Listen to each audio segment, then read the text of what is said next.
Hashem, I'm quite thankful to Hashem that Hashem gave me the koyach and the insight to take that break, because actually the way that was originally GPS told me to say, I think this way is better. And things change on the traffic and so forth, so I follow Google Maps usually, and I'm quite thankful that I chose to do what I just did, even though we might have interrupted the video, but also makes the video shorter so people can watch the whole video and then see the next part. So either way, it's good. So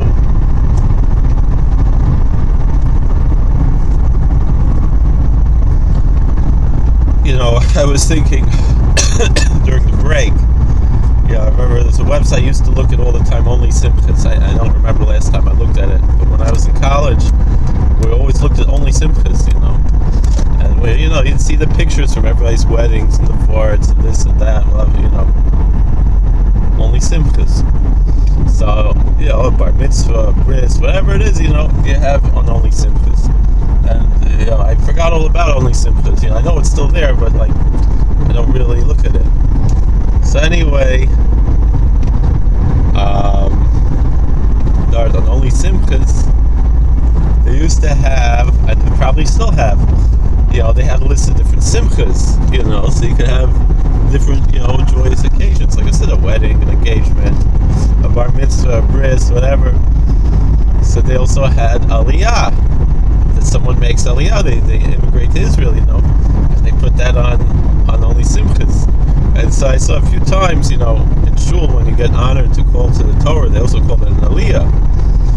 And so I saw certain people, when they got an Aliyah in shul, they put it up on Only Simchas, So anyway, first of all, what is making Aliyah? We saw, what did Rabbi Miller say? He said that whoever it was, Hillel Zakin, let's say it was, I don't know, in our last video, he said he did not make Aliyah. This lady was like, why did he wait till he sold to make Aliyah? He said he didn't make Aliyah. That's not what he did. He went there to because it was a better place to learn Torah. But what does that mean for us practically today? I mean, it has a practical application today, even in the parlance of what is, what they talk about, I remember when I was a kid, he looked all starry-eyed when he heard, so-and-so made Aliyah. Like, on one hand, it seemed like, I know, they were going to the moon, like, why would you do that? But on the other hand, there's a certain romanticism about it, a certain emotional feeling about it, a certain level of respect. So, and also, and then the insults, when someone leaves, they're Yordim, they're going down. Aliyah means to go up, and Yored means to go down. Why are there so many Yordim? Why are there all these Israelis here on Main Street in Queens? What are they doing here? And why are there all these Israelis in the mall kiosks selling tchotchkes? What's going on here? What is this? Like Bart Simpson said, I hate going to the cell phone store in the mall because they're always yelling at each other in Hebrew. What is this all about? What is this? So first of all, what is making Aliyah in the modern parlance means to actually become a citizen of the state of Israel. Okay, so what does that mean? So I'm going to have to pause again when we get to near the Tappan Zee Bridge to figure out, are we going to take the Tappan Zee or are we going to take the other one, the George Washington? I might just have to take the George Washington, even though it's a little bit more expensive, but it's even though we're early enough that we're going to think about it. Certainly, if wherever it is, I'm going to need to know where I'm going.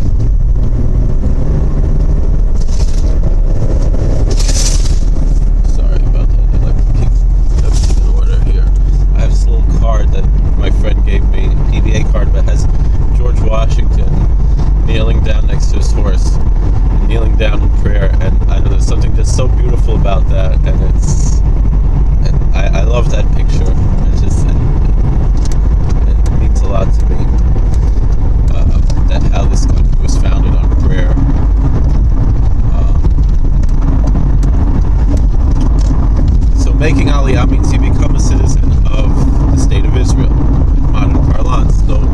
if someone moves to the Holy Land and does not get citizenship there, but they choose to live there not as a citizen, so then they did not make Aliyah. So what does that mean? So, and is that possible?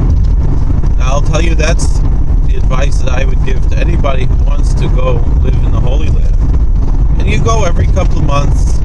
I don't know how it is now, but when I was learning in Yerushalayim, I don't like to say I was in Israel. I was in Yerushalayim, I was in Eretz Israel. I tried to stay away from Israel while I was there, and just spend time in Yerushalayim. And Bnei Brak and Sfas is also like that, But I'm saying once in a while we visited Israel, but most of the time we tried to stay out of Israel and stay in Yerushalayim, stay in Eretz Israel. But anyway,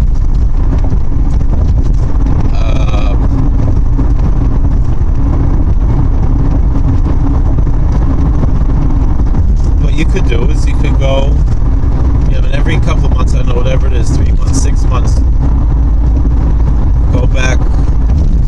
go to some other country or go back to America and come home or whatever. You have money to do something like that. So you go visit your family every now and then. What it is, once a year, whatever it is. There's certain people that's how they make all their money. They go to America, to work for a couple of weeks. They make enough money that they could go live in Israel for the rest of the year. There are people like that. But you can move there without making Aliyah. You can live, get a dira and live there, or whatever, and you don't have to become a citizen. And so then you don't have to worry about going to the army and all these things. You get the best of both worlds. You keep your American citizenship, although you could be a dual citizen also.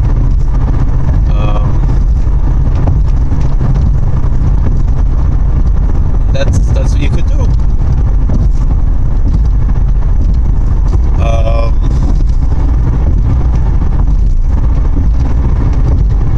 And that's what, if you really, really want to go to Eretz Israel, and I can see the value in that. But for most people, it's not worthwhile to go for more than a year or two. Meaning, especially if you want to meet somebody and do something in the world, it's better.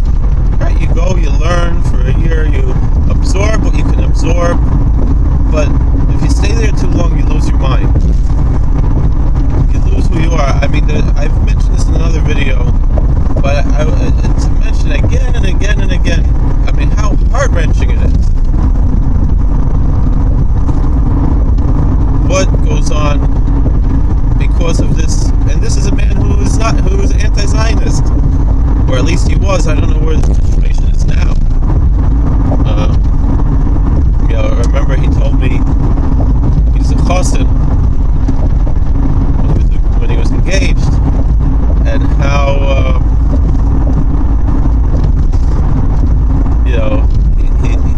he knew that he met the right one when he was walking along with his kala before they got engaged. They were on a date.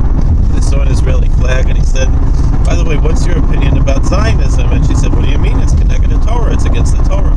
And he said, then he knew this was the right girl. So this was the girl for him.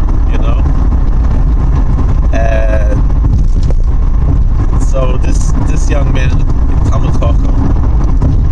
he accomplished great things in the world.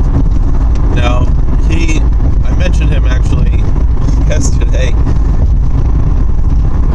in one of my videos. He learned in Brandeis. He got his degree there, and then he had a position at a very young age. I think he graduated college when he was 16 years old. And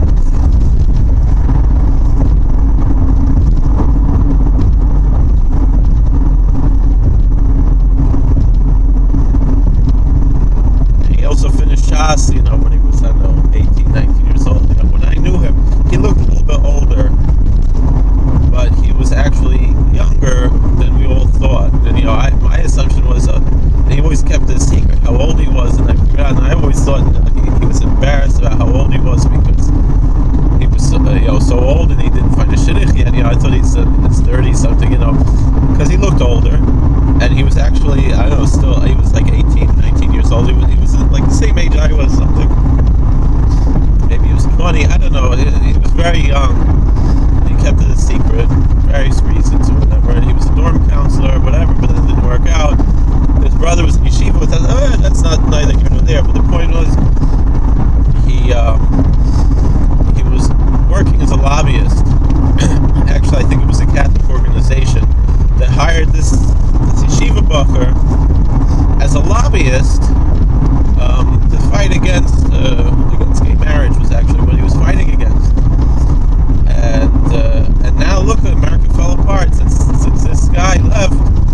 live there. Now the thing is, this was making Aliyah anyway. So this one rabbi who I was talking about in the beginning of the last video, he said he made Aliyah and it was the worst decision he ever made in his life. And I know many other people who told me the same thing, and many people who are born in Israel who are so happy and thankful to be here in America. So what are we talking about there? So it's like this.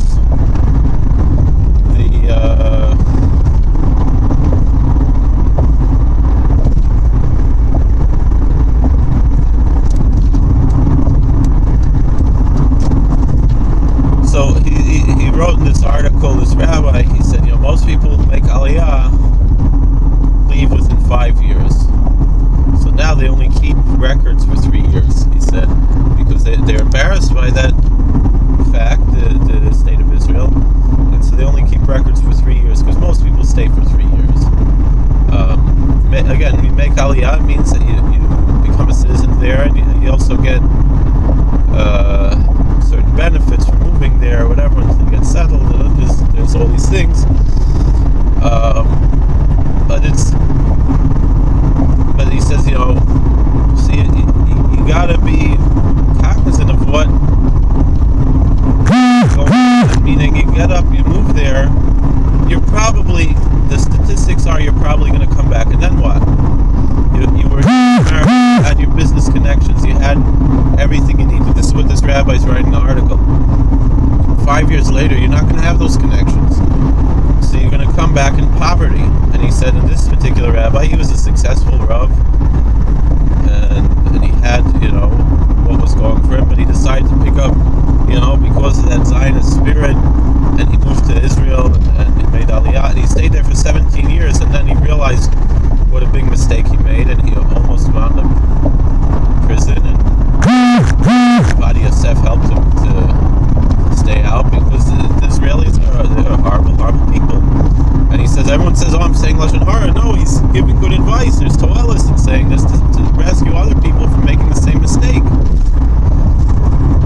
And when he came back 17 years later, he had nothing. He had no connections. He did the whole face of the rabbinate changed. And he said that's why he's if he never moved to Israel, he wouldn't have the relative obscurity and so forth that he has today. The other thing is, there are well-known rabbis who live in Israel, and lecturers and speakers and so forth. So however it is, meaning once he didn't accomplish that, and even though he was quite successful there in Israel too, but he realized it was not the type of situation he wanted to be in, and then he said that's why he's stuck in a world of obscurity and poverty, because of those 17 years that he wasted living in Israel. And many other people have echoed the same things.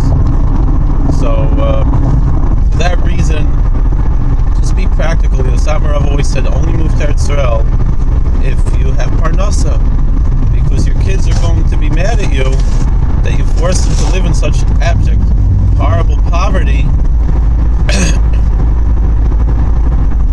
Living there, they're not going to be happy, and they're going to go off the derech. That's what Satmar Rav said. So think twice before you go. If this video saves even one person from making the mistake of making Aliyah, it's worth it. Alright, I think I might make another video on this, but for now I also want to check my GPS again. I'm not quite sure what else I want to say. Alright, God bless you, thank you. Please like, share, and subscribe, and comment. Maybe then we'll continue the discussion. Alright, God bless you, be well.